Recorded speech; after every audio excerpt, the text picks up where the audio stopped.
grabación de esta presentación que va a estar a cargo de Pablo Ruiz. Pablo, ya le habilité su micrófono, si quiere puede encenderlo para que comencemos, ¿verdad?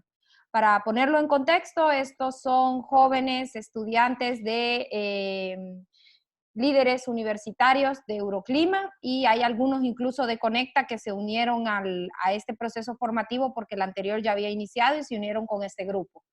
Entonces, le doy la más cordial bienvenida. El enfoque Café y Clima y la caja de herramientas va a ser uno de los pilares fundamentales de este proceso con los líderes, ¿verdad? Y lo vamos a estar utilizando a lo largo de los 2 años de proceso de formación. Entonces, lo dejo con la tribuna, Pablo, para que pueda comenzar su presentación.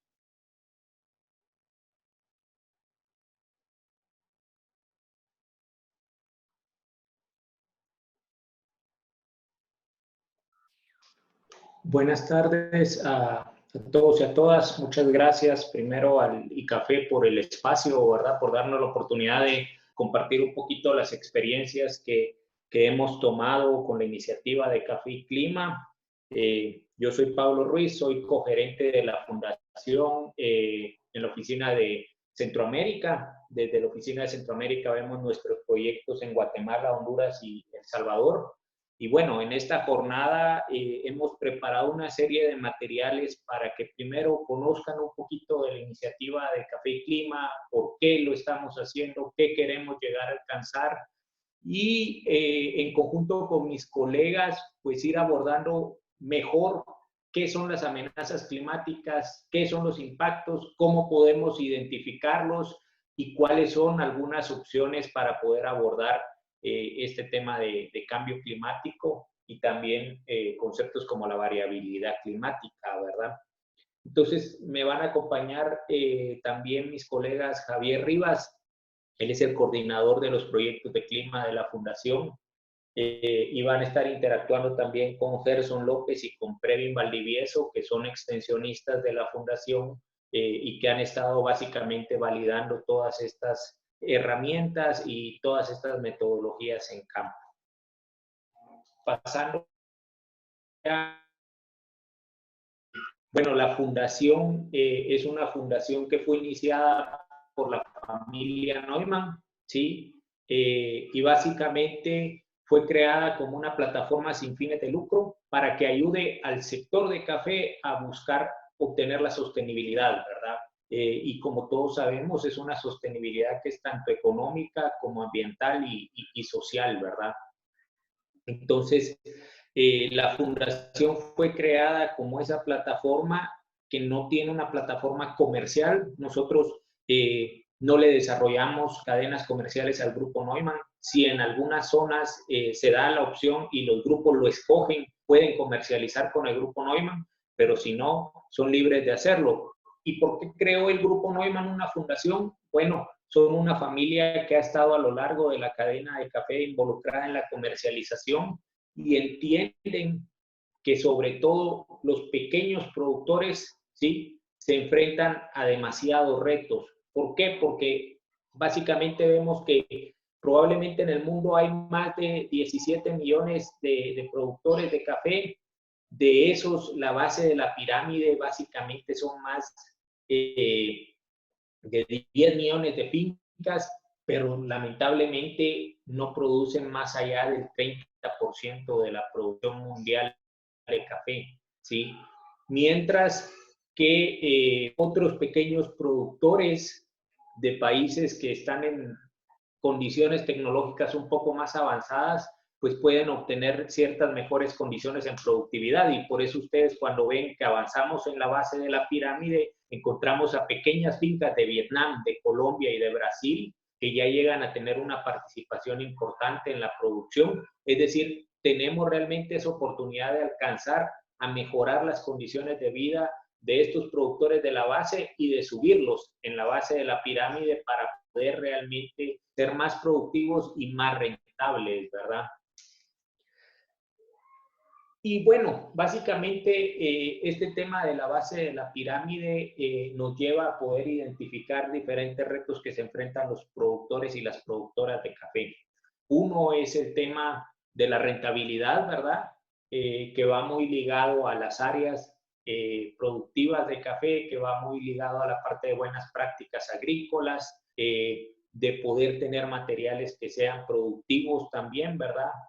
Y otra de las grandes deficiencias que hemos visto es la poca capacidad de organizarse de los pequeños productores de café. Entonces, creemos que ese es uno de los elementos que tenemos que buscar generar para poder hacerlos más competitivos, y para eso tienen que organizarse en el modelo de la economía social que ellos prefieran.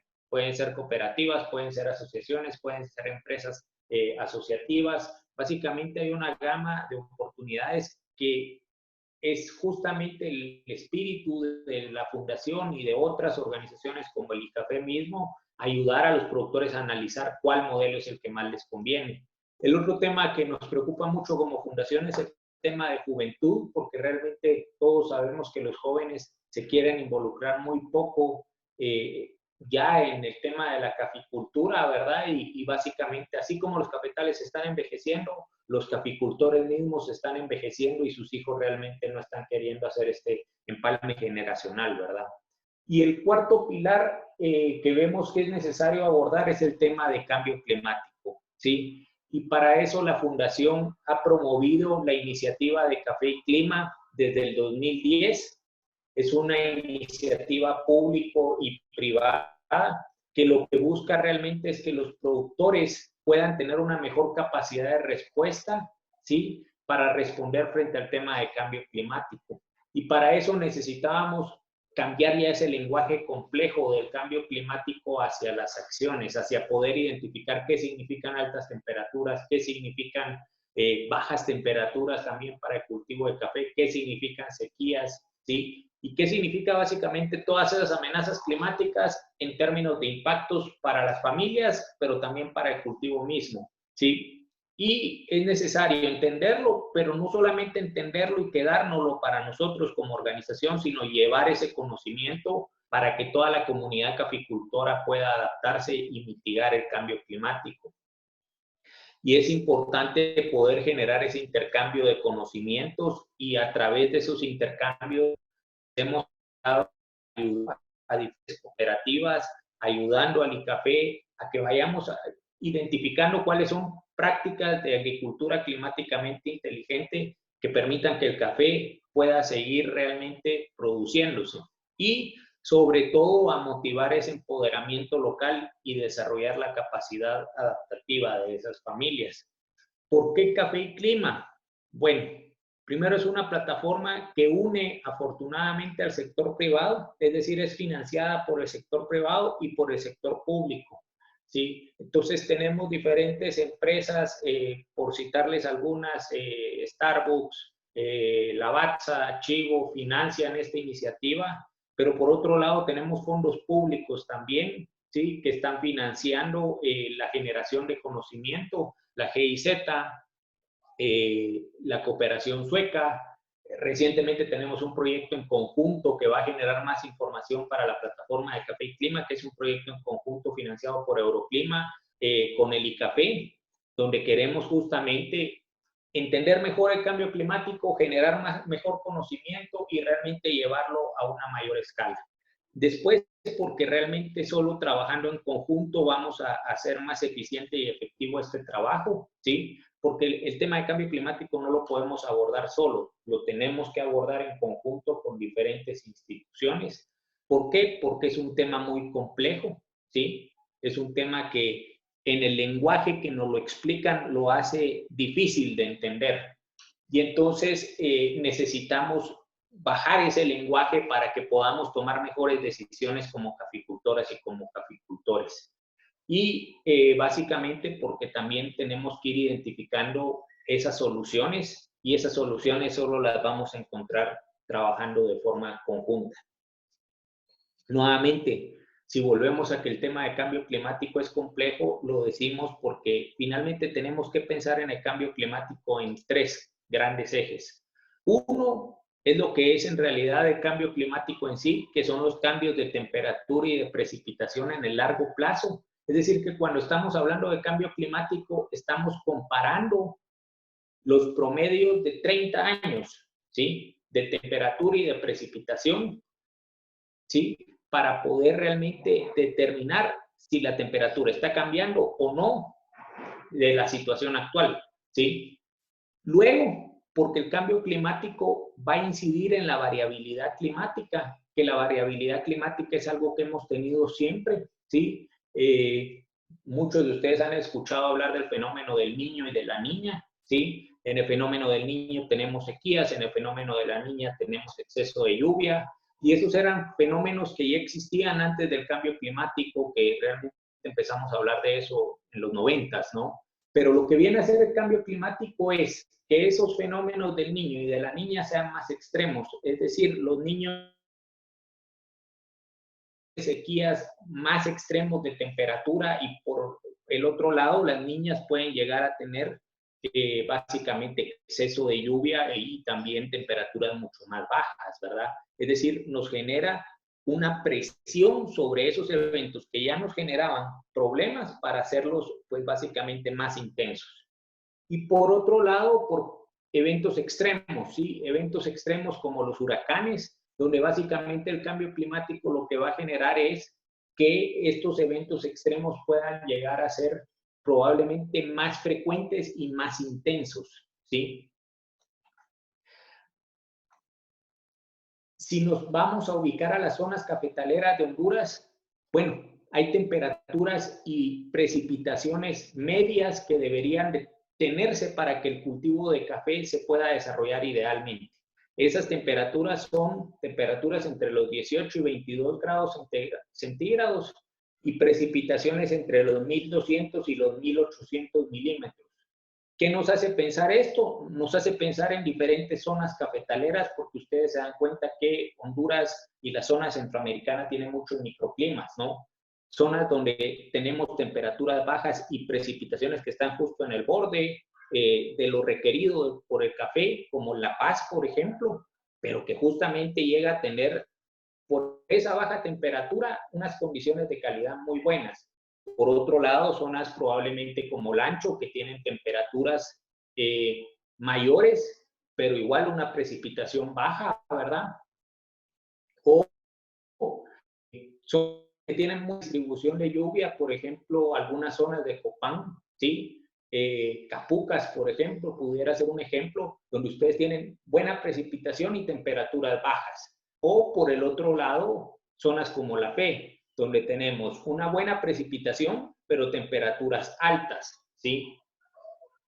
¿Y qué es lo que hace el cambio climático? Puede influir, por ejemplo, en los fenómenos como el Niño, ¿sí?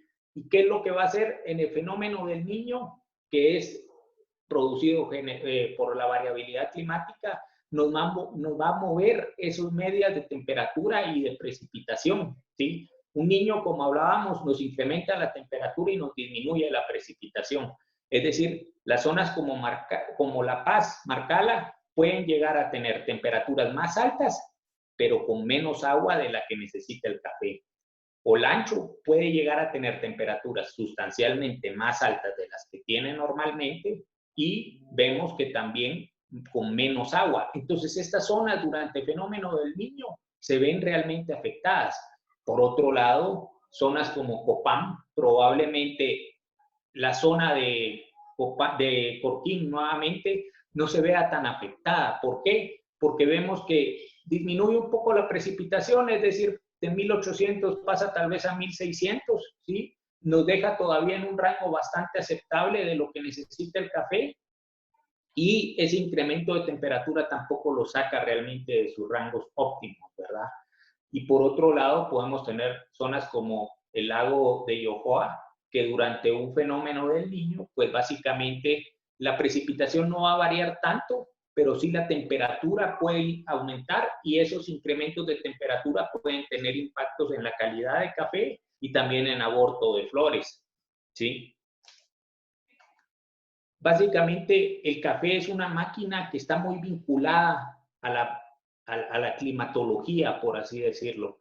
Entonces, si vemos temperaturas arriba de 23 grados centígrados, aceleran el desarrollo y la maduración de las frutas y, por tanto, lleva a la pérdida de calidad de café. Eso fue investigado por Camargo y por Damata. La tasa de fotosíntesis se reduce a temperaturas de 25 grados centígrados, es decir, la planta realmente deja esa capacidad de estar desarrollándose, ¿verdad? Por otro lado, las exposiciones a temperaturas superiores a 30 grados centígrados reducen el crecimiento de la planta. La exposición al aire seco reduce el crecimiento.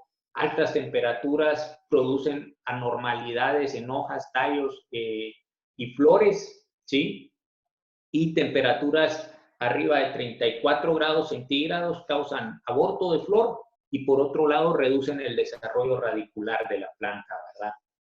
Entonces, si nos ponemos a pensar, realmente el clima sí es muy importante para la planta de café. Y antes, por lo general, en los paisajes cafetaleros teníamos buenas condiciones, no era tan variable y por eso no mirábamos las cosas que vemos ahora de marchitez, de aborto de flor y de algunos otros impactos. Entonces, es importante que vayamos entendiendo, acorde a la tecnología del cultivo de café, cómo nos va impactando estos diferentes fenómenos climáticos, ¿sí? Y en que empecemos a pensar, amenaza climática, ok, ¿qué significa altas temperaturas? ¿Qué significa un exceso de lluvia? ¿Qué significa sequía para la planta de café? ¿Sí?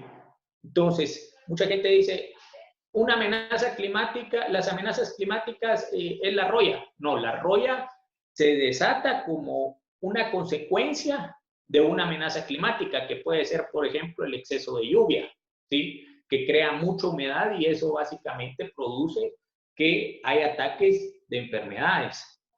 Entonces, siempre vincular una amenaza a un impacto.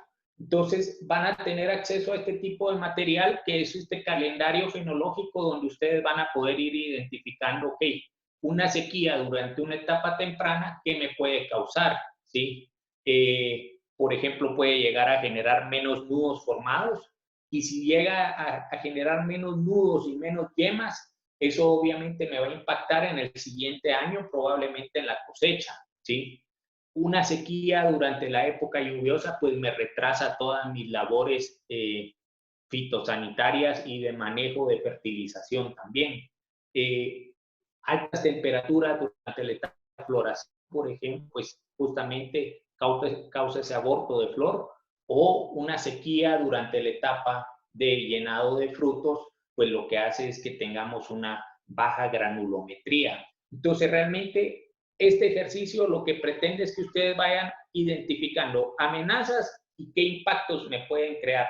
¿Por qué? Porque sobre la base de eso es que nosotros vamos a crear cuáles son las opciones de adaptación que podemos llegar a tener. Y yo siempre presento este cuadro, ¿sí? Donde vemos amenazas climáticas y los impactos que ha generado, ¿sí? En este caso es la sequía en diferentes etapas fenológicas del café y en diferentes zonas, tanto de Guatemala como de Honduras, ¿sí? Entonces podemos ver desde la zona de Huehuetenango, que es el occidente de Guatemala, este cafetal bajo sombra y que está completamente marchito. Es decir, la sombra no es ninguna garantía tampoco de que nuestro café no se vaya a marchitar. Vemos, por ejemplo, estos granos de café que ya no se maduraron, ¿sí? Es decir, podemos llegar hasta una etapa tan exitosa de llegar a tener unos buenos granos, pero si no hay agua en esa etapa, pues justamente se seca nuestro grano y ya no vamos a poder realmente aprovecharlo. Por otro lado, vemos unas fotos, por ejemplo, en este caso, en esa zona que estaba sucediendo esa sequía, tuvieron un problema con una helada, que es una zona alta en Guatemala, en Chimaltenango, a 1900 metros, y uno pensaría, en esas zonas normalmente no van a afectar las sequías, pero sí, hay zonas altas que justamente sufren de sequías y además tienen estos problemas de que pueden llegar a sufrir hasta de heladas, es decir, de dos amenazas climáticas al mismo tiempo. Por otro lado, vemos aborto de flor, por ejemplo, vemos, yo siempre hago referencia a esta planta recepada, que tenía un tallo bastante ancho, es decir, debería ser una planta bastante vieja, con un sistema radicular muy desarrollado, y durante esa época seca, pues estaba completamente marchito. Si eso le pasa a una planta adulta, qué le va a pasar a una planta joven que acabamos de trasladar, como la que está al lado derecho de la foto. Entonces, básicamente vemos de que realmente en muchos casos escuchamos ese discurso de que el cambio climático no afecta al mundo, pero sí, realmente aquí vemos diferentes zonas, diferentes condiciones y vemos que realmente está afectando a la caficultura, ¿verdad? Entonces, dadas esas condiciones de amenazas y de impactos, fue que nosotros llegamos a desarrollar esta metodología. Esto nos tomó desde el 2010 hasta el 2015 poder llegar a establecer esta metodología donde entendimos que no nos teníamos que preparar para la sequía ni para las heladas, sino lo que teníamos que hacer era darle herramientas a los productores, a las productoras, a los extensionistas, para identificar cuáles son esas amenazas climáticas, esos impactos y cuáles podrían ser algunas de las opciones de adaptación. ¿Por qué? Porque justamente con estos temas de cambio climático vemos de que así como un año podemos ser afectados por sequías, años subsecuentes podemos ser amenazados por exceso de lluvia. Y los productores tienen que prepararse para analizar esos escenarios constantes que están constantemente cambiando para poder cambiar y para poder adaptarse de mejor forma. Entonces, lo primero que hace el enfoque de Café y Clima es que establezcamos nuestras amenazas climáticas, ¿sí? Lo segundo es que podamos establecer cuáles son los impactos, ¿sí? Entonces, ok, ¿qué significa altas temperaturas para el cultivo de café? Lo tercero es poder planificar tanto la adaptación como la mitigación. ¿Por qué? Porque nos vamos a dar cuenta de que en una zona pueden haber diversas amenazas climáticas, ¿sí? Y eso puede estar generando diversos impactos, ¿verdad? Pero en este ejercicio de planificación lo que hacemos es priorizar para poder elegir cuál es la principal amenaza climática y cuál es el principal impacto que me está generando, ¿verdad? Porque no vamos a ser capaces de abordar todos los problemas que el clima nos genera. El cuarto paso, después de haber planificado y priorizado, es justamente llevar a cabo una validación con los productores y con las productoras de café, ¿sí? Para ver si realmente estas prácticas pueden responder a esos impactos. Y por último, el quinto paso es poder generar un aprendizaje y es evaluar si realmente está funcionando esa práctica o no y si los productores la están adoptando o no, ¿sí? Entonces, todo esto pasa por una serie de prácticas que en algunos casos ya son conocidas, en otros casos son innovadoras y en otro caso tenemos que todavía identificar más prácticas de adaptación y de mitigación al cambio climático, es decir, todavía hay un espacio para que podamos ir identificando más acciones en las que la planta de café pueda producir mejor, ¿sí? Entonces, estas prácticas son poder mejorar el sistema radicular del café, como a través del uso de tricoderma, de micorrizas, el uso de la injertación de café. Por otro lado, por ejemplo, hay ahora una tendencia a buscar cómo proteger la planta a través de elementos como el silicio, por ejemplo, o utilizar geles retenedores de agua. Nosotros estamos promoviendo mucho el cambio de distanciamiento. Antes sembrábamos normalmente a 2x1, ahora estamos buscando promover un 2,5 por 0.8. Básicamente dándole más amplitud a los surcos de café, pero reducimos la distancia entre plantas. Es el mismo número de plantas por manzana o por hectárea, ¿sí? Solo que es con un arreglo espacial diferente que lo que permite es que la planta pueda desarrollar más hacia los surcos. Evaluar el tema de riego por goteo, si es una opción o no, si es una opción costo efectiva, es decir, que los productores puedan recuperar esa inversión en el corto plazo, ¿sí? Ya sea porque tuvieron que endeudarse o ya sea porque básicamente sabemos de que hay un costo incremental, ¿verdad? En el uso de estas prácticas como el riego por goteo, ¿verdad? Y por otro lado, pues promoviendo otras prácticas como el uso de coberturas.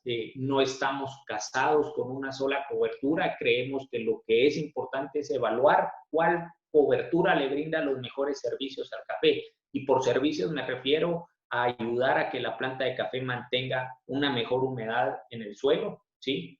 A que mantenga también una temperatura más baja en el suelo, a que no compita con el cultivo de café, ¿sí? Y que se pueda adecuar y proveer esos servicios durante las épocas que los necesitamos, que por lo general es la época de verano, esta época en la que estamos ahorita, ¿verdad? Por otro lado, promover el tema de sombríos transitorios, especialmente cuando estamos estableciendo los cafetales. Buscar estrategias de diversificación, porque algunas zonas van a dejar de ser zonas productoras de café, ¿sí? Y también hacer conscientes a los productores de que en algunos casos tienen que modificar sus actividades, su calendario de actividades, ¿verdad? Y lo más importante que nosotros siempre resaltamos es que estas prácticas de adaptación son un complemento a las buenas prácticas agrícolas. Es decir, estas prácticas no vienen a sustituir a la fertilización, no vienen a sustituir a la poda del cafetal, al uso de sombra, porque son prácticas que realmente tienen que ser complementarias y son adicionales para reducir una amenaza climática y un impacto climático, ¿sí? Entonces, eso es bien importante que lo sepamos y que lo tengamos en mente, ¿verdad? Es decir, si nosotros utilizamos un mejor sistema radicular, ¿sí? Con tricoderma, con micorrizas o con injerto, no quiere decir que yo ya no le tengo que dar fertilizante a la planta. Tengo que seguirlo haciendo porque si no, fertilizante orgánico, químico, ¿verdad? Porque si no, no va a tener realmente de dónde aprovechar nutrientes, ¿sí? Entonces son un complemento y son una oportunidad para poder crear servicios. Nosotros ahorita estamos promoviendo mucho también de que hayan grupos de jóvenes y de mujeres que puedan brindar esos servicios de práctica de adaptación. Por ejemplo, en el caso de injertar café, ¿cuántos sabemos injertar café? Una persona, una mujer en Guatemala puede llegar a injertar 1000 plantas al día. Cuando nosotros hemos hecho ejercicios con nuestros extensionistas, en muchos casos llegan a injertar 100, 200. Es decir, si vamos al costo-beneficio de esta mujer comparado contra un técnico que no se ha profesionalizado en ese tema, pues va a hacer que la práctica sea muy cara y que la gente no la quiera adoptar. Entonces tenemos que buscar que esas prácticas que son buenas estén a disposición de la gente y la gente se alimente en esas prácticas. O por ejemplo en la producción de semillas ya sea para coberturas o para sombras temporales. Entonces ahí hay también toda una oportunidad de que haya microempresas que me vendan esa semilla de calidad, que germine, que esté el material disponible en la zona, ¿verdad? Entonces básicamente vemos que también eso es una oportunidad para explotarse, que de las prácticas de adaptación podamos ir haciendo negocios también. Y pues como iniciativa hemos buscado documentar mejor estas prácticas, documentar mejor todo ese aprendizaje y ponerlo a disposición del sector. Van a conocer y les van a socializar mis colegas la caja de herramientas, algunos tal vez ya pudieron acceder, ahí hay una serie de materiales que hemos generado, vamos a estar agregando otros materiales, tenemos un manual también de café y clima que hemos generado y otros manuales, otros materiales de capacitación que poco a poco vamos a estarles compartiendo. Todo ese material es público, no nos interesa a nosotros mantenerlo porque realmente es conocimiento que básicamente los donantes nos financian para generar ese conocimiento y para llevarlo a cualquiera que quiera aprovecharlo, ¿sí? Y finalmente, sepamos que lo que tenemos que hacer nosotros es hacer que estas prácticas se adopten, ¿sí? Que más personas vayan utilizando esa práctica. Eso va a medir el éxito de las prácticas de adaptación que podamos promover, que más gente las esté utilizando. Entonces, básicamente, esta es una breve introducción a la iniciativa de Café y Clima, es una breve introducción a lo que van a ir conociendo más a detalle, que son amenazas climáticas, que son impactos y cuáles son algunas de las opciones de adaptación y de mitigación al cambio climático, ¿verdad? Entonces, muchas gracias nuevamente a Licafé por darnos la oportunidad de poder compartir este conocimiento con ustedes y quedo al pendiente para cualquier ser, por ejemplo, en Guatemala se utiliza mucho el Robusta Nemaya, ¿sí? Que es una especie de café, digamos, nosotros predominantemente producimos café arábigo, el Robusta es la otra especie más comercial de café. En Honduras está prohibida la producción, pero no la injertación de café. Entonces, este patrón de Robusta lo que es más tolerante a altas temperaturas, ¿sí? Y lo que permite entonces es que en la etapa de soldadito, ¿sí? Lo que buscamos es, bueno, primero cuando se planta el café, se planta con 7 a 14 días de diferencia. 7 si las zonas son calientes, 14 si las zonas son frías. ¿Por qué? Porque lo que queremos es poder compatibilizar esos materiales. Entonces, mis colegas les van a mostrar sobre el injerto reina.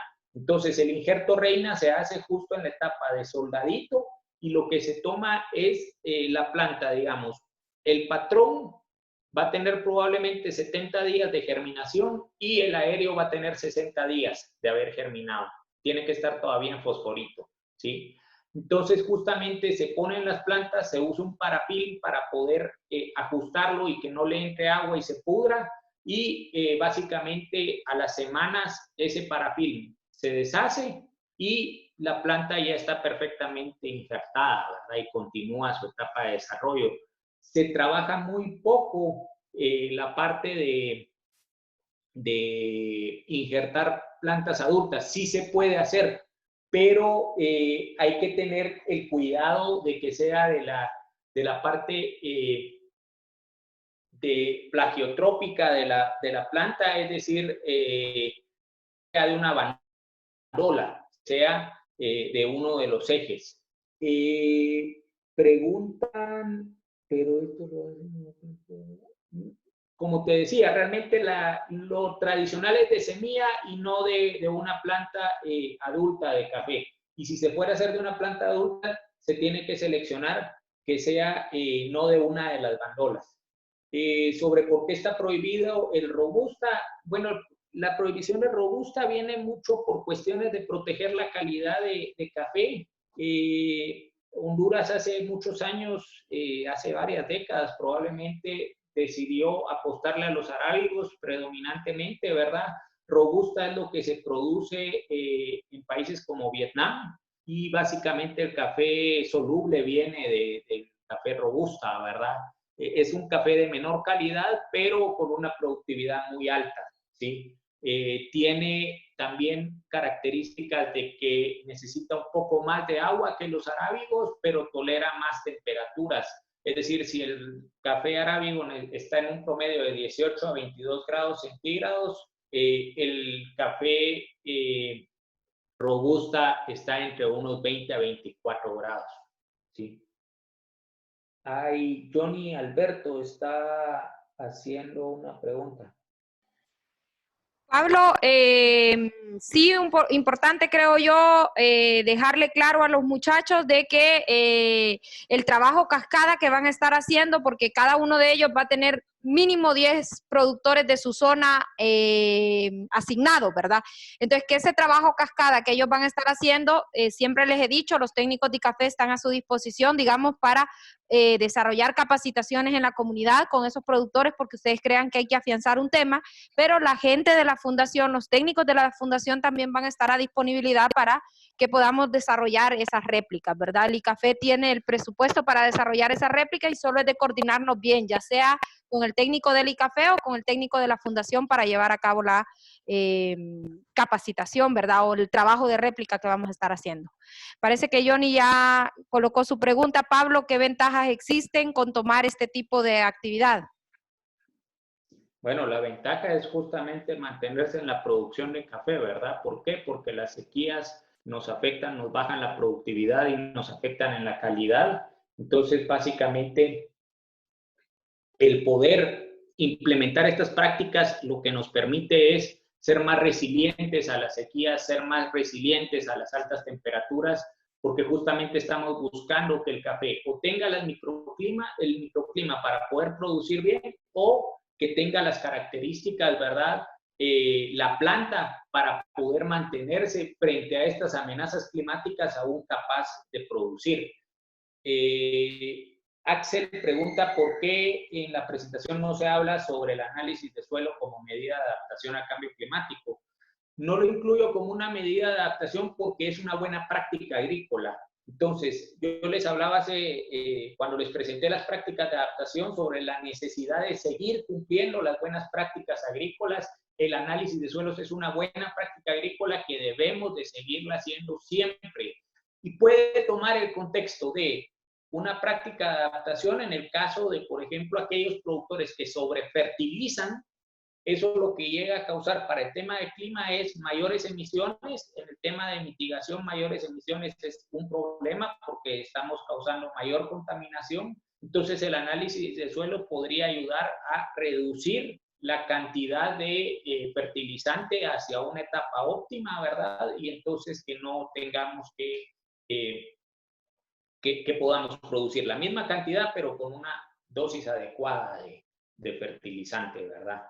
Y Dulce Villeda pregunta sobre de las plantas de café injertado. ¿Ya hay plantaciones en Honduras? Sí, ya hay plantaciones. Nosotros hemos establecido en conjunto con el ICAFE en Coquín plantas injertadas y tenemos otra serie de parcelas en diferentes territorios de Copán y de Ocotepeque. Vamos a ver en un futuro con Gabriela si tenemos la oportunidad de visitar algunas de estas parcelas demostrativas, porque realmente eso creemos que ha sido lo mejor realmente para poder mostrar el impacto que tienen las prácticas. Poder ir a una parcela y poder conocerlo de propia mano, tanto de ustedes como de poder escuchar a los productores, ¿verdad?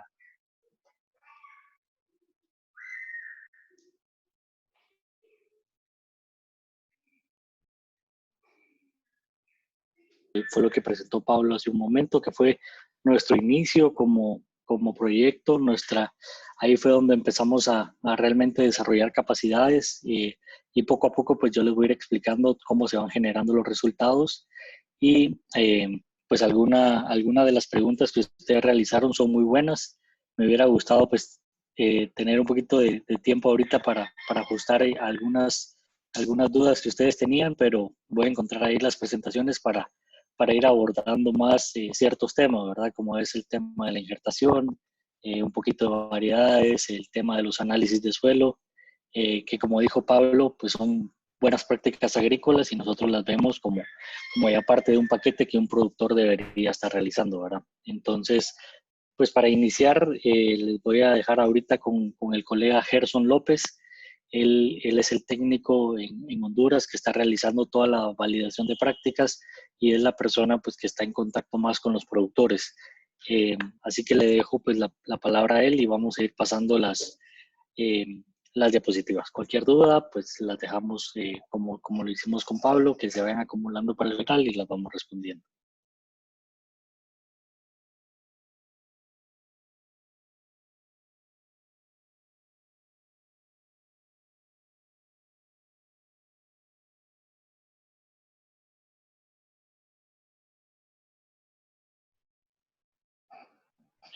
Entonces, pues para continuar un poco, ahorita entramos ya más a detalle acerca de las prácticas, ¿verdad? Como Pablo mencionaba, pues el enfoque es empezar a realizar un trabajo desde la raíz hasta la parte ya de la forma del árbol, ¿verdad? Entonces, nosotros empezamos probando tricoderma, micorrizas. Esta serie de prácticas ustedes que han visto aquí han sido probadas. No quiere decir que todas han sido exitosas. Es parte de lo que tenemos nosotros como enseñanza y como aprendizaje. Realmente todas las prácticas pues cumplían ciertas validaciones que nosotros tenemos que cumplir, que llevar, que es una práctica climáticamente inteligente. Para cumplir con esto, pues nosotros hicimos este listado y empezamos a validar en campo, ¿verdad? En el caso de las tricodermas, micorrizas, lo que buscábamos era pues realmente crear un ambiente más apto para la raíz de las plantas y que puedan, uno, resistir a sequías, penetrar más el suelo y alcanzar nutrientes que no estaban disponibles en los primeros 10 a 15 centímetros. Sin embargo, esto pues tuvo buenos resultados, pero no significativos. Ahí creo que están. Eh, ajá. No sé si Gerson ya puede iniciar. Sí, Ajá. Bueno, entonces dejo a Gerson, que él ha sido el que ha estado a cargo de estas validaciones, para que les cuente un poco pues, la experiencia que ha tenido en Honduras. Más.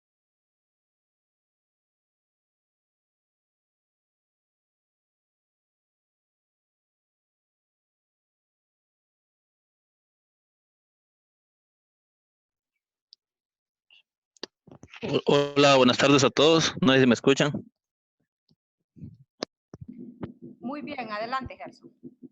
Ok, buenas tardes, mucho gusto estar compartiendo con ustedes. Gracias a Gabriela, ¿verdad? Ali Café. Mi nombre es Gerson López, como lo había mencionado Pablo y Javier anteriormente. Yo laboro para lo que es la Fundación Neumann, ¿verdad? En la zona occidental de Honduras, específicamente con un proyecto que se llama Alianza para la Resiliencia del Café. Estamos abarcando principalmente algunas organizaciones del departamento de Ocotepeque y algunas de la parte sur de Copán. Entonces, en esta tarde queremos compartir un poco con ustedes, ¿verdad? La implementación de estas prácticas de adaptación que hemos venido realizando en conjunto con las organizaciones, en conjunto con los caficultores, ¿verdad? En conjunto con el Instituto Hondureño del Café, ¿verdad? De hecho, una de las parcelas que Café y Clima inició probando en la zona de Corquín es justamente en el Centro Experimental del Café. Entonces, como Javier ya les había comentado anteriormente, en la lámina que pueden observar, se enumeran una serie de prácticas que hemos venido evaluando por un periodo de tiempo, junto con el compañero Previn, Javier, Pablo y otra parte del equipo que nos ha colaborado, ¿verdad? En base al tema de la adaptación y la mitigación a lo que es cambio climático. Algo que sí me gustaría compartir, y es lo que está ahí en la parte superior en letras rojas, es que la práctica de adaptación es un complemento de buenas prácticas agrícolas en la finca. Pablo ya lo mencionaba, no estamos casados con una X cobertura o con Y cobertura, ni tampoco una cobertura de suelo va a suplir las necesidades de fertilizante en café, o de una aplicación foliar, o de un manejo integrado de plagas y enfermedades. Entonces, al final, todo es complementario, todo es un paquete de trabajo que se ha venido haciendo, ¿verdad? Y que se inició trabajando a prueba y error, ¿verdad? Qué es lo que nos funcionaba, qué es lo que no nos ha funcionado. Y de hecho hay experiencias bastante importantes que, como decía Pablo, ojalá en un futuro pudieran conocerse. Luego de ello, mencionarles, ¿verdad?, que hemos estado trabajando con dos tipos de parcela, le llamamos nosotros. El tema de parcela nosotros lo utilizamos mucho, pero aclarar que el tema de parcelas bien lo utilizamos de manera general, debido a que tenemos parcelas desde 200, 300 metros cuadrados, 400 metros, hasta tener áreas hasta de 4, 5 y hasta 6 manzanas, ¿verdad? Entonces, esto va de caficultor que vamos a estar abordando. No estamos casados a trabajar con caficultores que tengan gran cantidad de área, ¿no? ¿Verdad? Trabajamos con todo el caficultor que esté interesado en innovar, ¿verdad? Porque eso es lo más importante que tenemos que tomar en cuenta con los caficultores. Entonces tenemos parcelas de validación y parcelas de implementación. En el tema de parcelas de validación, son estas que nos han ayudado, ¿verdad? Son áreas pequeñas, ¿verdad? Porque no sabemos qué es lo que va a pasar. Entonces, si algo nos sale mal, pues que sea en un área pequeña, no en un área grande de trabajo. Y estas parcelas nos han servido para validar las prácticas, para ver qué resultados tenemos. Y una vez esta práctica ha sido validada, entonces ya la diseminamos esta información con los caficultores en general, y es donde viene la implementación, y son los que nosotros llamamos parcelas demostrativas, ¿verdad? Cuando ya tenemos certeza de que lo que estamos trabajando no vamos a venir a ocasionarle un problema, o a que el productor venga a tener que gastar más dinero en el control o en el manejo de esa práctica que en lo que él estaba haciendo anteriormente. Entonces ustedes pueden ver, hay una serie de prácticas que se mencionan, que se han venido trabajando y que ahorita en el transcurso de la presentación se van a mencionar. No sé, Javier, si le da la siguiente diapositiva.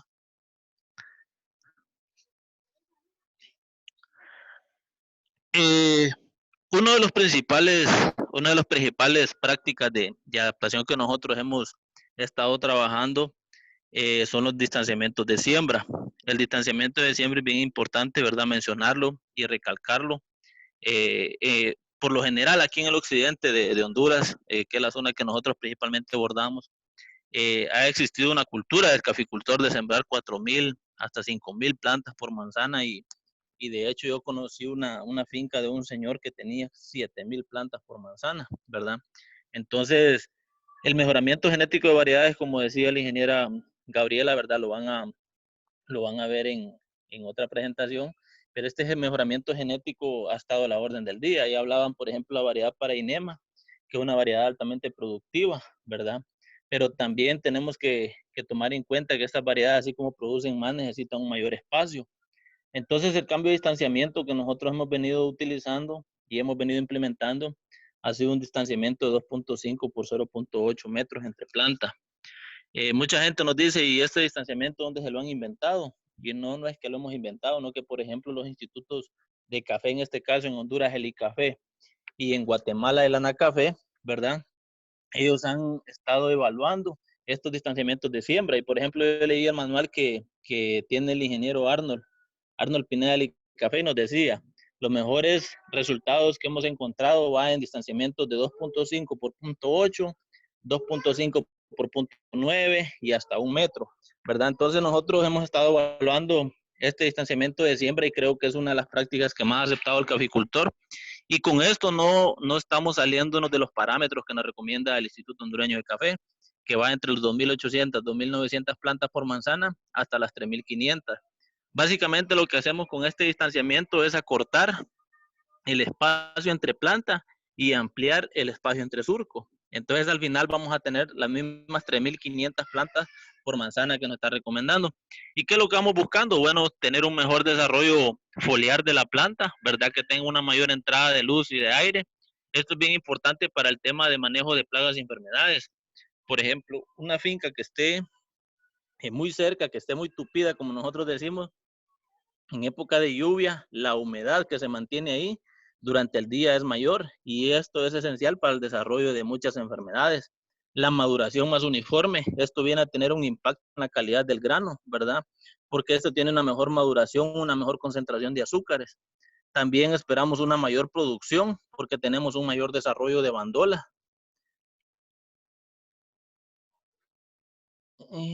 Se perdió ahí la presentación, Javier.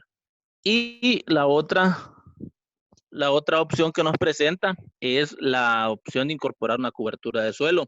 Entonces, al tener un mayor espacio entre surco, ¿verdad? En las plantas de café, esta nos permite incorporar una cobertura de suelo, ya sea una cobertura nativa o una cobertura introducida, como en este caso algunas leguminosas o algunas leguminosas.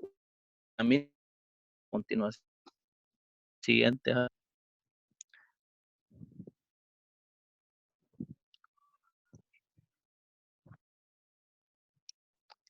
Ahí en la imagen anterior, no sé si mira. Bueno, ahí.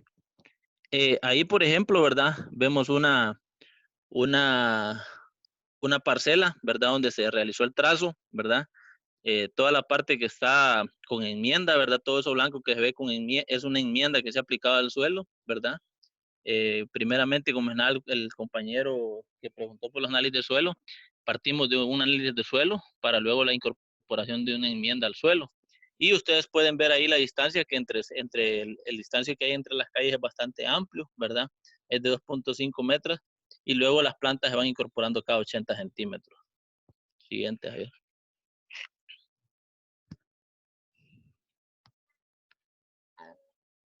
Y ahí en esa imagen podemos ver, ¿verdad? Ya el establecimiento de la siembra de la planta a 80 centímetros. Y otra práctica que hemos trabajado bastante, ya que podemos observar ahí la imagen, es que, por ejemplo, el productor o el caficultor utiliza mucho la elaboración de agujeros bastante reducidos al momento de sembrar la planta de café.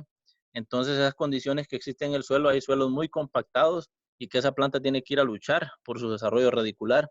Entonces, lo que estamos haciendo es ampliando más los agujeros al momento de la siembra de café o hacer este tipo de establecimiento de parcelas, como se puede ver ahí, que es picar con una piocha. En este caso se hizo con una piocha, ¿verdad? El surco continuo, donde viene la melga de café o la planta de café, para que ésta pueda tener un mayor desarrollo radicular. Y ahí mismo va incorporado lo que es la enmienda al suelo según los resultados del análisis de suelo. Luego, por ejemplo, es una de las tipos de coberturas que hemos estado trabajando, ¿verdad? Inicialmente Café y Clima, cuando iniciaron en la zona, valga la redundancia de la palabra, empezaron a establecer los ensayos, luego con el proyecto AR, con el proyecto Mujeres en Café, se ha ido expandiendo la metodología, y en este caso ustedes pueden ver ya la práctica que acabamos de ver, lo que es el distanciamiento de siembra, pero a ello agregado va una cobertura de suelo. En este caso, es una cobertura de Brachiaria rugicensis. La Brachiaria rugicensis es un tipo de braquiaria, ¿verdad? Que fue diseñada en Kenia para la alimentación de ganado. Fue llevada a Brasil, ¿verdad? En Brasil empezaron a utilizarla como cobertura de suelo. Luego, esa metodología la trajeron a Guatemala. Y de Guatemala, pues, la fundación tuvo bastantes visitas o giras de campo para conocer la metodología. Y fue traída a la zona y hemos tenido muy buenos resultados. Entonces, uno de los principales objetivos de incorporar la braquiaria en el surco de café, ¿verdad? Es reducir la temperatura del suelo. Pablo hablaba de que tenemos altas temperaturas, de que tenemos periodos más secos. Entonces, con la braquiaria lo que hacemos es incorporarla en el cafetal y esta misma cortarla y dejarla ahí como un mulch, generando una cobertura de esto. También tenemos una gran generación de biomasa, ¿verdad? Con materia orgánica. Yo les digo que esta es una máquina de hacer materia orgánica. No sé si vamos a tener el espacio ahí para presentarlo, pero tenemos datos de algunas parcelas bien interesantes donde hicimos el muestreo de suelo al momento de la siembra y luego ahorita año 2, año 3 de producción, ya de estar trabajando con la cobertura, ya las plantas empiezan a producir café y hemos encontrado gran diferencia en los análisis de suelo producto de la incorporación de materia orgánica de esta cobertura. También, si ustedes pueden ver en la imagen, no hay otro material vegetativo ahí que no sea braquiaria. Entonces, esto nos ayuda a reducir o nos ayuda a controlar lo que son las malezas. En terrenos inclinados nos ayuda a lo que es la retención de la humedad, ¿verdad?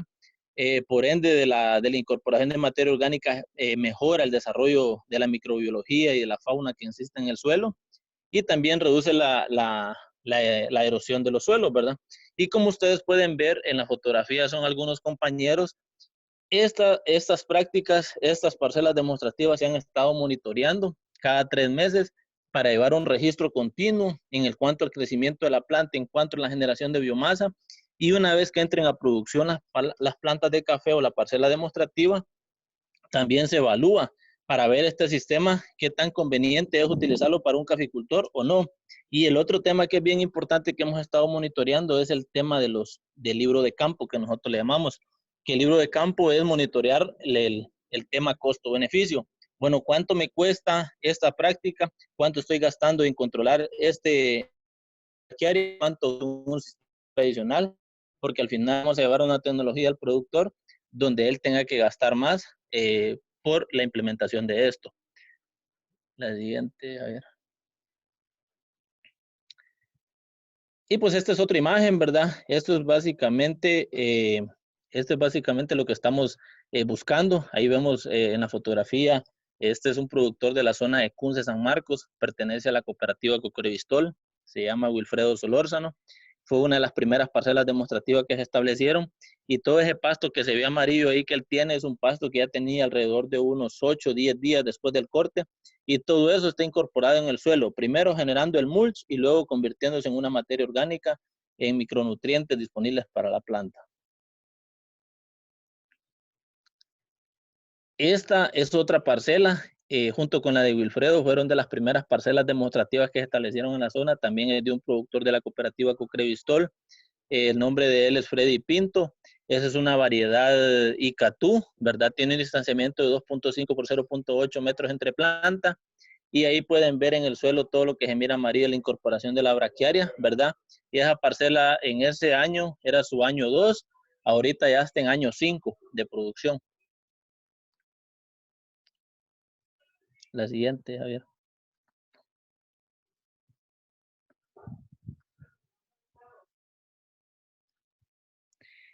Y estos son otro tipo de serie de coberturas. La braquiaria es una gramínea, al igual que la braquiaria rugicensis. Hemos empezado a evaluar la braquiaria brisanta también, ¿verdad? Que esta braquiaria brisanta, las características que tiene es que es una planta semierecta, tiene un tallo más leñoso, ¿verdad? Entonces, esto se lignifica un poco más y es un poco más duro para cortarla en comparación con la rusicensis, pero la estamos evaluando como cobertura de suelo también. Al igual que la rusicensis, se corta más o menos a la altura de 1 metro de altura de la planta y estando cortándola en ese tiempo antes de que ella floree, ¿verdad? Porque esa planta floree, el nivel de germinación de la semilla de la Brachiaria rusicensis es bastante bajo, pero igual evitamos que la planta floree para que esto se disemine por el cafetal. Y aquí podemos ver algunas leguminosas. Al lado izquierdo podemos ver un cafetal con una cobertura de gandul. El gandul es una leguminosa, de hecho en algunos países es muy comestible. Aquí en Honduras se ha empezado a trabajar con algunos proyectos como base para la dieta alimenticia. El gandul es el mismo chícharo que se utilizan para los tamales, ¿verdad? Luego la parte del centro es un cultivo en asocio con crotalaria. La crotalaria es otra leguminosa, es familia del chipilín, solo que esta tiene un porte un poco más alto y se ha estado probando como cobertura. Y luego la otra cobertura que hemos estado probando es la tefrosia, que es otro tipo de leguminosa también, ¿verdad? Que se ha estado incorporando en los cafetales. En el caso de gramíneas solo estamos utilizando las braquiarias y en el caso de las leguminosas estamos utilizando estas otras tres, aparte de un poco de canavalia que hemos estado evaluando también como cobertura de suelo, todo orientado al tema de reducir la temperatura de los suelos, de mantener la humedad de estas y dentro de todas estas parcelas tenemos equipo de medición para poder monitorear si en realidad esto es eficiente en el tema de temperatura, humedad, erosión de suelo, incorporación de materia orgánica, etcétera, etcétera. Siguiente ahí, Javier. Gerson, antes de pasar a la siguiente, los muchachos están consultando si la siembra de los pastos no le reduce nutrientes a la planta de café. Ok, Gabriela. Sí, si no tenemos un distanciamiento de 2.5 metros entre surco de café, nosotros no recomendamos el establecimiento de la braquiaria, porque la braquiaria, como dicen ellos, es muy exigente de nutrientes, ¿verdad? Entonces, por ejemplo, hay productor que me dice, yo quiero establecer la braquiaria, pero lo quiere establecer a su sistema que él ha estado trabajando, que es un 2x1 o menos. Entonces, en ese sistema nosotros no lo recomendamos, porque entonces la planta entra en competencia por los nutrientes con la planta de café y es ahí donde no queremos llegar. Entonces, siempre el distanciamiento lo estamos orientando a los 2.5, hasta 2.8 o hay parcelas hasta de 3 metros, con el objetivo de que la braquiaria solo se mantenga en el mero centro del surco de la planta de café. Y como ellos dicen, la braquiaria extrae los nutrientes del suelo, pero a su vez nosotros los nutrientes, pues esta antes de que entre la floración es donde tiene todo el potencial nutricional de la planta, lo incorporamos directamente al suelo. Por ejemplo, hay productores que nos dicen, pucha, qué belleza esto, pues déjalo a mi vaca, y no es para la vaca, es para el cafetal. Entonces, todo lo que el pasto extrae de lo más profundo del suelo, lo incorporamos y lo ponemos a disponibilidad de la planta de café.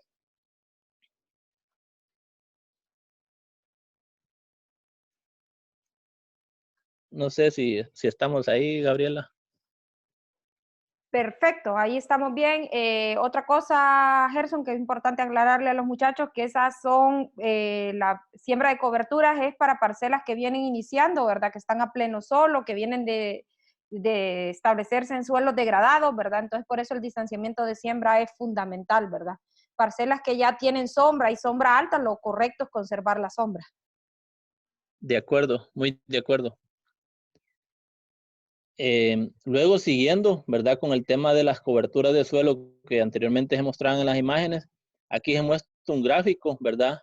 Y una gráfica dinámica, ¿verdad? Y un gráfico representativo del contenido de biomasa y el contenido nutricional de los follajes que estas plantas presentan. Entonces, ¿qué es lo que hicimos? Junto con el Instituto Hondureño del Café, ¿verdad? Con la parte de suelos, con el licenciado Alan Erazo, se sacaron, ¿verdad? Las muestras de todas estas, se sacaron muestras de braquiaria, de gandul, de crotalaria, de frosia y moradilla. La moradilla como una cobertura nativa, ¿verdad? Porque al final al productor, si no le Si a él no le apasiona sembrar una braquiaria, sembrar un gandul o una crotalaria, pues al final es que él mantenga su cobertura nativa, ¿verdad? Y que no utilice más azadón, que no utilice más los herbicidas. Entonces evaluamos hasta moradía, ¿verdad? Y por ejemplo, en el cuadro de abajo ustedes pueden ver los contenidos nutricionales que estas coberturas presentaron una vez enviamos las muestras al laboratorio de suelos del ICAFE, ¿verdad? Se hicieron en varias parcelas demostrativas, por ejemplo, en la parte de arriba, en la barra color azul, fue con el productor Joel Espinosa, él es de la Unión Copán, luego con Francisco Aguilar, el color verde, es un productor de la cooperativa Cocrevistol, Joel es de la cooperativa Procaer, Wilfredo Solórzano, el color rojo, es por cooperativa también Cocrevistol, y en el ICAFE, en el ICAFE de Corquín también se muestrearon todas estas coberturas y pues cada una presentaron diferentes resultados, ¿verdad?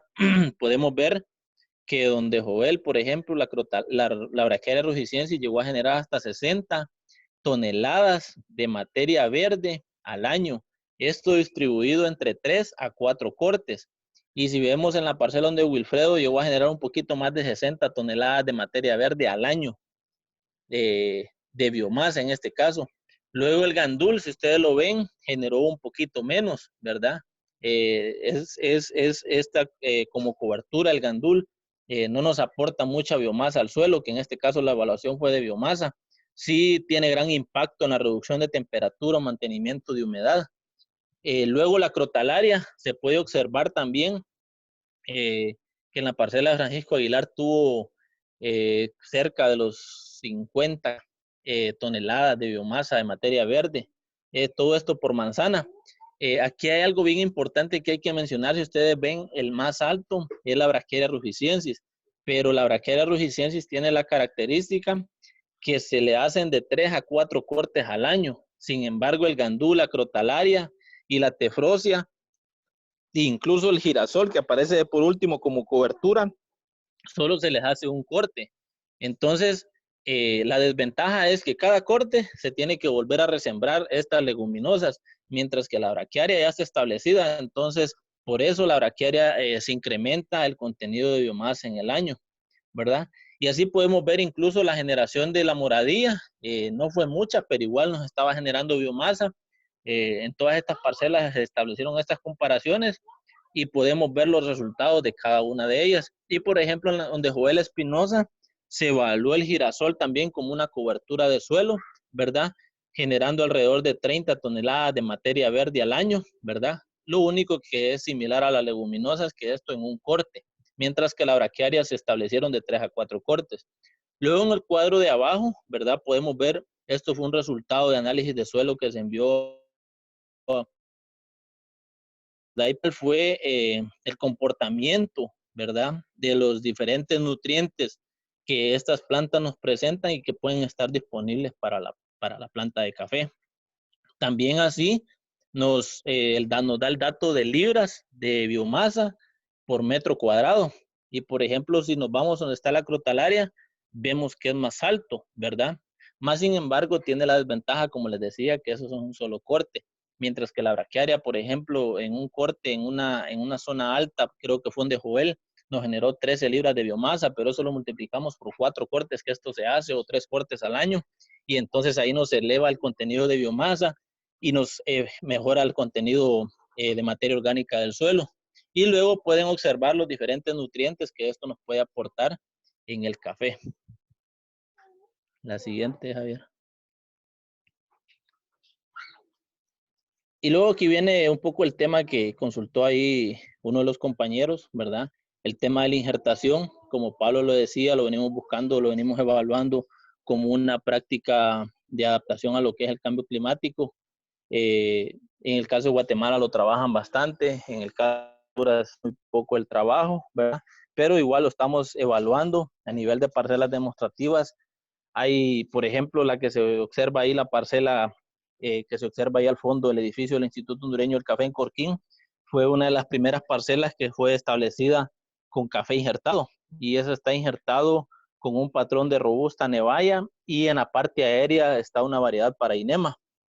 Luego en la fotografía de la par se observa lo que decía Pablo, al momento del injerto, ¿verdad? La parte aérea tiene que estar en fosforito, no totalmente reventado, porque esto genera un poquito más de estrés y como el injerto es igual que una operación que le pueden hacer a cualquier persona, entonces esto tiene que tener un periodo de dieta o recuperación para que este tejido se reestructure. Entonces el injerto se hace al momento de trasladar, como decimos, la chapola a la bolsa. En ese momento hacemos el injerto, lleva un periodo de tiempo entre el patrón y la parte aérea, ¿verdad? El patrón se siembra un poco más antes, como lo explicaba Pablo, y la parte aérea unos días después, para que cuando ambos vengan a estar en su momento, la parte aérea esté en fosforito, ¿verdad? Para su injertación y así tengamos la menor número de pérdidas de plantas. Y luego en la parte de la izquierda, en la parte inferior izquierda, podemos observar, esto creo que fue una injertación que se hizo igual en el Icafé en Corquín. Creo que una de las parcelas más grandes de café injertado en la zona de Corquina tiene este productor de Aruco, don Pedro Fiallos, ¿verdad? Así también hay varias parcelas en la zona de San Antonio Gencenti, también existen varias parcelas, evaluando siempre el injerto de café. Ahora es bien importante tomar en cuenta también, ¿verdad? Que en el caso de Honduras, ya lo mencionaban ahí, la variedad Paraínema es una variedad que presenta un buen desarrollo radicular, ¿verdad? Si lo comparamos con otras variedades y lo hemos visto en campo, que el Paraínema resiste un poco más a periodos de sequía. Entonces esto debido, ¿verdad?, a la importancia de tener un buen desarrollo radicular y la planta puede absorber humedad y nutrientes de la parte más profunda de los suelos. Entonces, igual con el injerto de café, esto es lo que estamos buscando, ¿verdad? En el caso de Guatemala lo han implementado mucho por problemas de nemátodos, ¿verdad? Y un poco en zonas más bajas por problemas de sequía. Entonces, en este caso, nosotros lo estamos evaluando como una práctica de adaptación. Una de las principales limitantes, como lo mencionaba Pablo, es que no existe un personal calificado para el tema de injertación de café. Siempre que hacemos las injertaciones de café es gente que se trae de Guatemala. Aquí lo más que llega a injertar una persona son 50 plantas, 100 plantas, mientras que una mujer de Guatemala que ha sido capacitada y entrenada a esto injerta 1,200 plantas al día, ¿verdad? Y esto sí, la desventaja es que nos incrementa un poquito los costos porque una planta injertada tiene un precio o un costo por planta un poco más alto. Contarles también que con la cooperativa esta de Cafico, que está en Curquín-Copán, creo que se establecieron alrededor de 6,000 plantas injertadas también. Todavía no se han llevado a campo porque se pusieron en bolsa grande. Entonces en este invierno van a campo también para ver qué experiencia tenemos con ellos. La siguiente. Otro tema importante en la parte de estimulación radicular es el uso del biochar. El biochar es conocido en el mundo como el carbón vegetal. En este caso nosotros lo hemos estado evaluando podemos dados más rápidos, pero el biochar no es más que el carbón que está saliendo de la leña. Lo único que cambia es el proceso de transformación. En el caso de la leña, esto genera un humo, genera una contaminación. Hemos ido a talar un bosque para hacer el fueguito, pero en el caso del biochar, lo hacemos en un agujero, en un tipo horno, como pueden ver en la fotografía que aparece del grupo productores y el compañero Previn. Es un horno muy artesanal hecho en el suelo. Lo que se hace es una pirámide de leña, por así decirlo. Adentro se pone lo que es el fuego, pero no genera llama, ¿verdad? No que esto a pura temperatura. Entonces, todo ese proceso de carbonizar toda esta leña se conoce como pirólisis. Y esto no nos genera emisiones, ¿verdad? De gases de efectos invernaderos en este caso. Y dependiendo del grosor de la leña, así va a ser el tiempo para estar disponible. Yo creo que hay gente de Capuca, según dijeron ahí con Yulisa, estuvimos haciendo biochar hace como unos 2 años en la parte de orgánico de Capucas. Capuca lo ha trabajado mucho con esta gente de Core, ¿verdad?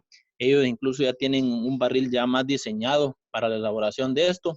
Nosotros lo hemos estado evaluando bastante y hemos tenido buenos resultados y como ejemplo de ello pueden ver en la fotografía plantas en viveros de café donde se aplicó biochar y a la izquierda plantas de café sin el uso de biochar.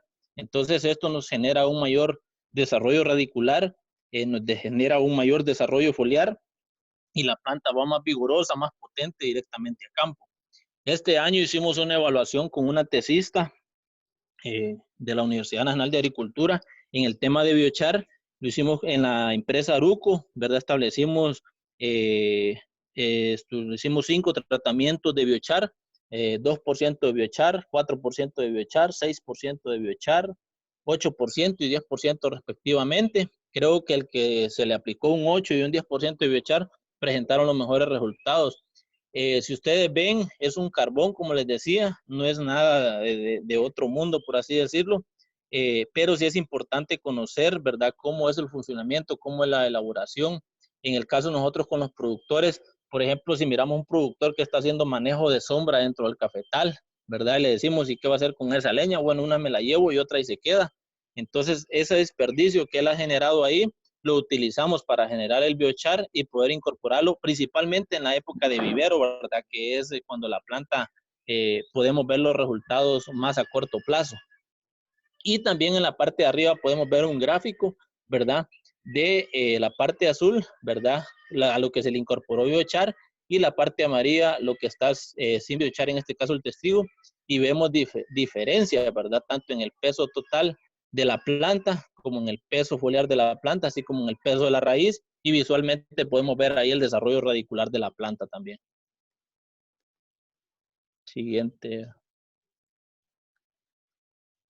Pablo mencionaba anteriormente, ¿verdad?, el riego por goteo, ¿verdad?, como una alternativa, como una práctica de adaptación.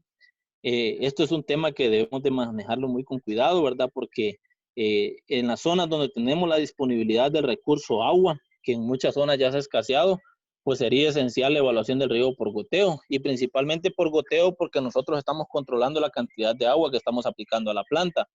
Hemos visto parcelas o fincas donde se aplican riegos por aspersión o riegos por inundación porque tienen bastante existencia de agua. En este caso, como fundación, hemos estado trabajando el riego por goteo, ¿verdad?, como una opción de adaptación, con el objetivo de que, por ejemplo, ahorita que las plantas o las fincas de café tienden a la floración, en muchas zonas no ha llovido, en otras, gracias a Dios, ya llovió. Entonces, muchas veces se tiene mucho aborto floral, mucha caída de fruto, la planta hace su floración y no tiene la humedad o los requerimientos de agua adecuados. Entonces, con el riego, nosotros estresamos la planta y en su tiempo le aplicamos también las condiciones adecuadas para que ésta pueda ejercer su floración. También así llega mucho tiempo que la canícula se alarga o es muy larga.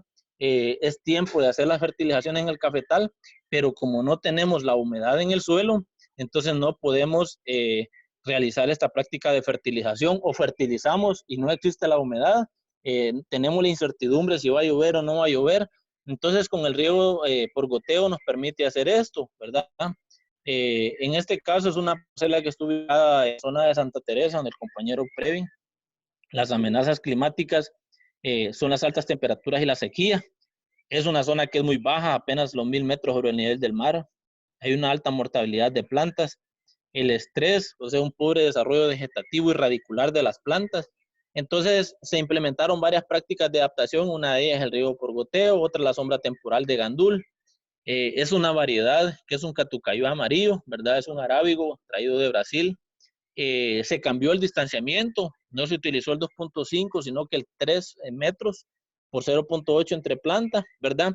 Y incorporado a ello tenemos el riego por goteo. En la siguiente diapositiva creo que hay algunos resultados preliminares que se han tenido.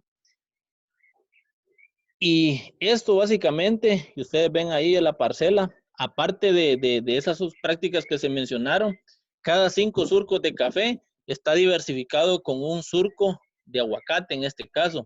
Pablo les hablaba un poco de la diversificación, entonces esta parcela es la que está también al 6º surco, ya no es café, sino que es aguacate, pero en este caso es un aguacate de zona baja, es un aguacate Beneke, ¿verdad?, que es para producción abajo de los 1200 metros sobre el nivel del mar.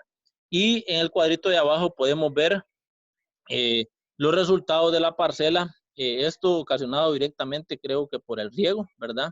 El surco de café que ustedes ven en amarillo es el surco de café que se dejó sin riego.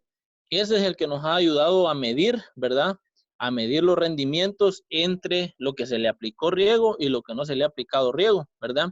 Y, por ejemplo, eso era para el año 2, había una diferencia tanto en el ancho como en la altura de la planta y también en el rendimiento, ¿verdad? De producción de quintales, ¿verdad? Por hectárea. Lo que tiene riego nos generó 30.7 quintales por hectárea y los sin riego 19 quintales por hectárea. Y eso es una parcela que la visitamos mucho y podemos ver que, por ejemplo, la parte que no tiene riego tiene mucho estrés, tiene mucho aborto floral, tiene mucha caída de fruto, ¿verdad? Entonces, en este caso, el riego podría ser una de las prácticas bastante eficientes, ¿verdad? Tomando en cuenta el requerimiento de agua en las zonas que estemos trabajando. La siguiente, Javier. Bueno. Luego, el tema de la diversificación, ya lo estábamos tocando ahí un poco, ¿verdad? Hemos estado trabajando el tema de diversificación. En este caso hemos estado trabajando un sistema que le llamamos 5x1, ¿verdad? Son 5 surcos de café, ¿verdad? Y el sexto surco ya sería el cultivo a diversificar. En este caso lo que presenta el diagrama es un cultivo de aguacate, ¿verdad? Que está diversificado en asocio con el cultivo de café. Esto tomando en cuenta la diversificación como una práctica de adaptación, ¿verdad? Porque nos va a ayudar también a no depender únicamente del cultivo de café, sino que tener varios recursos.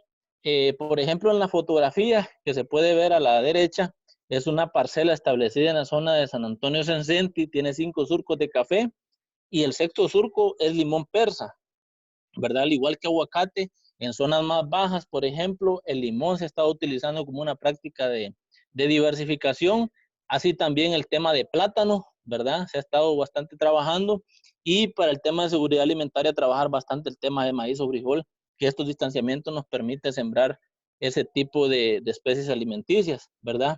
Entonces sí es importante mantener lo que es el distanciamiento de siembra, mantener la sombra temporal, en este caso un gandul, una crotalaria, una tefrosia, y también incorporar a ello la sombra permanente y darle el espacio a la diversificación, en este caso sea un aguacate, sea un limón, sea un plátano. En algunas zonas de Guatemala vi también que estaban diversificando con cardamomo, creo que un poco de camote, ¿verdad? En el caso nosotros únicamente hemos trabajado con estas especies, pero lo importante de este sistema es que si nosotros vamos a una finca de un productor, nos va a decir yo tengo plátano, yo tengo limón, yo tengo aguacate, pero tiene un solo revoltijo que al final no sabemos qué es lo que cultiva, si cultiva café o cultiva el plátano mal manejado o no lo regula bien. Entonces en este sistema, 5 surcos de café y el sexto surco es el cultivo a diversificar únicamente en ese surco. Luego otros 5 surcos de café y el siguiente cultivo a diversificar. Siguiente, Javier. Y esto es un poco de lo que le mencionaba a Pablo, ¿verdad? El trabajo del tema de microempresas, ¿verdad? Esto está en la zona de Unión Copán. Esto lo estuvo trabajando bastante la compañera Karina, que estuvo trabajando con un proyecto de mujeres en café y clima. Y básicamente es una microempresa orientada a la producción de semillas para el tema de coberturas y de sombra temporal. ¿Por qué orientada a esto? Porque nos hemos dado cuenta que, por ejemplo, cuando Café y Clima inició con el gandul, con la tefrosia, con la crotalaria, se andaba, le decía al productor, ¿usted conoce el gandul? Sí lo conocemos y nos puede vender semilla. No, no tengo, nadie tenía semilla. La semilla es muy escasa. Y, por ejemplo, en los últimos años, para los diferentes proyectos, los mismos productores que tienen las parcelas demostrativas nos han vendido su gandul, su tefrosia, su crotalaria para el establecimiento de parcelas. Y eso es un ingreso extra, ¿verdad? Que tiene el productor utilizando este tipo de microempresas. Entonces, en el caso de Aprocaer, se estableció este tipo de microempresa, está liderada por las mujeres, ¿verdad? Por grupo de mujeres. Esto lo ha coordinado la compañera Karina y ellos están generando semillas, ¿verdad? Que serán vendidas para cooperativas, para los diferentes proyectos, para los diferentes actores que están trabajando afín con la cadena de café y que ven importante incorporar todas estas prácticas. La siguiente, Javier. Y bueno, y aparte de las microempresas de semillas, también están las microempresas en el tema de abonos orgánicos, de biofermentos, que las cooperativas han trabajado muy fuerte, ¿verdad? en el tema de manejo de la pulpa, manejo de las aguas mieles, cómo preparar mejor estos productos, envasarlos, enriquecerlos, saber qué es lo que contiene y qué es lo que pueden darle al productor, y esto de una manera generar recursos y que esto sea autosostenible. Entonces, de mi parte, creo que esa era la presentación que iba a dar. De aquí para allá creo que será Javier. No sé si hay preguntas, comentarios o algo que no les quedó claro, podemos abordarlo. Javier, Gerson, hay varias preguntas. Preguntan qué posibilidades hay de que la humedad que guarda el pasto produzca o haga que afloren hongos en el cafetal. También, adelante. Sí, fíjese que gracias a Dios en nuestros medios donde hemos estado trabajando en las zonas entre Ocotepec y Copán no hemos tenido ese problema porque estamos casi trabajando con una parte del corredor seco y por lo general el periodo de lluvias o se ha cortado y ha sido más intenso y o se han reducido, ¿verdad? Entonces el periodo seco es un poco más largo. En el caso de Guatemala, sí teníamos una experiencia justamente con el cogerente de la fundación, el compañero de Pablo, el ingeniero Mauro García. Él tenía sembrada una manzana de café con este tipo de sistema y nos decía, yo lo tengo en, no sé si es Alta Verapaz o Baja Verapaz, ahí se me ayuda Javier, pero en esa zona él nos decía que llueve 9 o 10 meses del año, solamente 1 o 2 o 3 meses escasos de sequía. Entonces le decía, ¿y cuántos cortes de pasto hacia el año? Y nos decía que hacía como 9 o 10 cortes de pasto. Y justamente le preguntaba eso yo la vez pasada, que si él tenía algún problema por el exceso de humedad que generaba, y me dice que absolutamente no, porque el pasto, lo que sí hemos visto es que rápidamente se descompone y se incorpora al suelo, ¿verdad? Entonces es rápido el proceso de descomposición. En un año no vemos el residuo de ese pasto que ha generado año tras año, entonces hasta el momento no hemos tenido problema con eso. Bueno, aquí preguntan también que si se puede cultivar la braquiaria fuera del cafetal, ¿verdad? ¿Y qué otros usos tiene? Yo creo que sí se puede, ¿verdad, Gerson? Esta es una práctica de adaptación en el cafetal y por eso la están recomendando para el cafetal, para conservar humedad, sobre todo en zonas de sequía. Pero sí se puede... Mire. Ajá, adelante. Sí, mire, en el tema de para cultivarse ya, para alimentar ganado, es muy buena. Es una braquiaria de rápido crecimiento, no es muy talluda en comparación con las otras braquiarias. Entonces esta braquiaria crece muy rápido, sí demanda, ¿cómo le digo? Luz, ¿verdad? Por eso lo que usted decía, que al inicio las parcelas que se establecen van desde cero. Si hay una finca que ya tiene una sombra, pues se regula y se mantiene la sombra, porque el objetivo no es quitar la sombra, pero sí es muy utilizable. Hay mucho productor que la han conocido en el cultivo de café y me dice, yo la quiero implementar para mi ganado, entonces él la compra y ya lo establece y es muy, muy buena para alimentar ganado, pero eso ya es fuera de la finca, ¿verdad? Nosotros dentro del cafetal es cubrir el suelo, mitigar el cambio climático y mejorar las condiciones de ese suelo. Además, preguntan dónde se vende la semilla de braquiaria y si dentro de las coberturas de sombra que están implementando podrían ser pecoreadas por las abejas. Primero, la semilla de braquiaria, bueno, gracias a Dios, los últimos 3 años le hemos estado comprando aquí en Honduras. Cuando Pablo con Previn iniciaron a trabajar con estas prácticas, la compraban en Guatemala, no había braquiaria rugicensis en Honduras. A partir de hace como unos 2 o 3 años, una empresa que se llama Finca, que está a nivel nacional, ellos la empezaron a traer, yo hice el contacto y la empezaron a distribuirla y ellos la venden. Ahorita hace poco estuve hablando ayer justamente con uno de los técnicos de aquí de la zona y esperan que ahorita a finales de abril entre ese pedido de pasto para este año, pero sí hay. La mayoría de los agroservicios lo están vendiendo y si no hay, tenemos los contactos de esta gente de Finca y con ellos se puede conseguir. Y con el tema de las sombras, con el tema de las abejas, sí, en el caso de la crotalaria es muy buena, ¿verdad? Muy buena porque llama mucho el tema de las abejas, lo hemos visto en las parcelas, incluso hay un productor que lo estableció con este objetivo, ¿verdad? Porque llama mucho la floración de esta planta para el tema de la polinización. Gerson, al usar riego por goteo, ¿aumenta el crecimiento de la maleza? ¿Cómo controlan eso? Esa es una de las ventajas que tiene el riego por goteo, ¿verdad? Que como es por goteo únicamente la cinta, perdón, únicamente a la cinta de riego está al pie, por así decirlo, de la planta de café y únicamente estamos mojando el sistema radicular de la planta de café. La poca maleza o las pocas otros materiales vegetativos que crezcan ahí es muy reducido.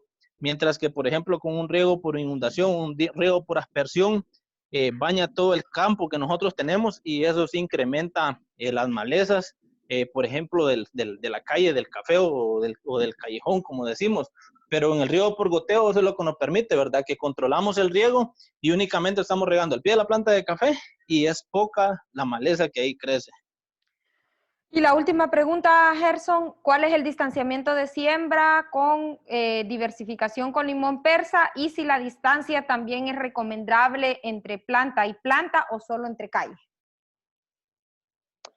En el caso del limón y en el caso de aguacate, hemos estado implementando siempre en el café el 2.5 por el 0.8 y el sexto surco siempre va a llevar 2.5, ¿verdad? Entre surco, o sea que para cada lado esa planta de limón o aguacate va a tener 5 metros de espacio. Y luego entre planta, nosotros le estamos dando 5, entre 5 y 6 metros. Las que se establecieron ahorita, la que hemos visto en la zona de Corquín, están a 5 metros entre plantas. Esto al final nos permite tener alrededor de 80 plantas, ya sea de limón o de aguacate, en una manzana, ¿verdad? Y tenemos alrededor de unas 2.900 plantas, creo, de café, ¿verdad? Entonces, el aguacate, en este caso el Hass, lo hemos utilizado desde los 1.300, 1.400 hacia arriba, y en el caso del limón es para zonas más bajas.